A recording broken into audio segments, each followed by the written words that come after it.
I remembered some research that another Message brother and sister had published, which raised some concerning questions about the prophet's statements about this new bridge.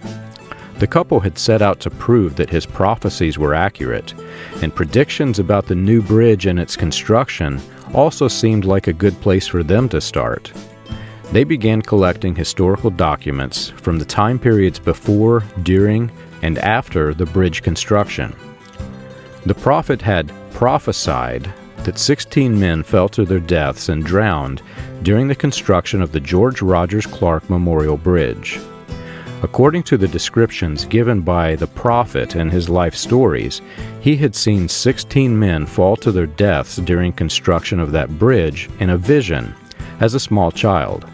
In that vision, there was a sign that read 22. He said that 22 years from that day, 16 men fell to their deaths. The biggest problem with this vision that I could see from the start was the 22 years. Since construction ended in 1929 and the prophet claimed to have been born in 1909, the prediction must have been made 2 years before his birth. When the researchers learned that the construction was monitored by a Coast Guard life-saving station, they just knew they'd find records of the lives that were lost, vindicating the prophet and his predictions. The two traveled to the National Archives at Atlanta, where they found the collection of logbooks. Exactly 2 lives were lost during construction. The first death happened near the end of the construction in June of 1929. It happened just 1 day after Edward Branham's death. The second one happened in September of 1929. Construction was monitored by the Coast Guard, and the logs were fully detailed. From orders of food and supplies to weather conditions, the Coast Guard logs detailed every event, big or small, that happened during construction. The researchers who published this information were just as surprised as I was to learn that no major loss of life occurred during the construction.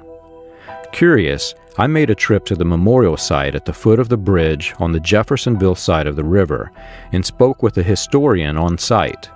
He was an older gentleman with a friendly smile and a firm handshake. When I told him the reason that I was curious about the number of deaths on the bridge, he chuckled and walked me into a meeting room on the north side of the building.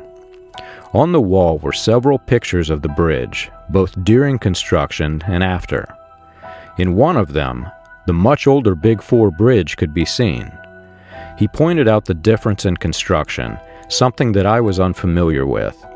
When the older bridge was constructed, bridges were built in sections, and it was very dangerous. He informed me that there was a tragic event on the construction of the older bridge. In the 1800s, several men fell to their deaths when a section collapsed. The construction of the new bridge, however, was so successful that the technique was used for future bridges. Though this prophecy did not appear to be correct, I still wondered about the effects this bridge would have had on the prophet's early ministry. If this prophecy really occurred when he was a child, he certainly would have asked about it when he arrived. Did he return to Jeffersonville in 1930, claiming his prophecy was accurate? Or was this a claim that came years after? If he became ordained a minister and began claiming prophecy for an event that the locals knew did not happen, what made them stay with his church? I began to wonder if he introduced his prophecy years later, when it was more difficult to prove.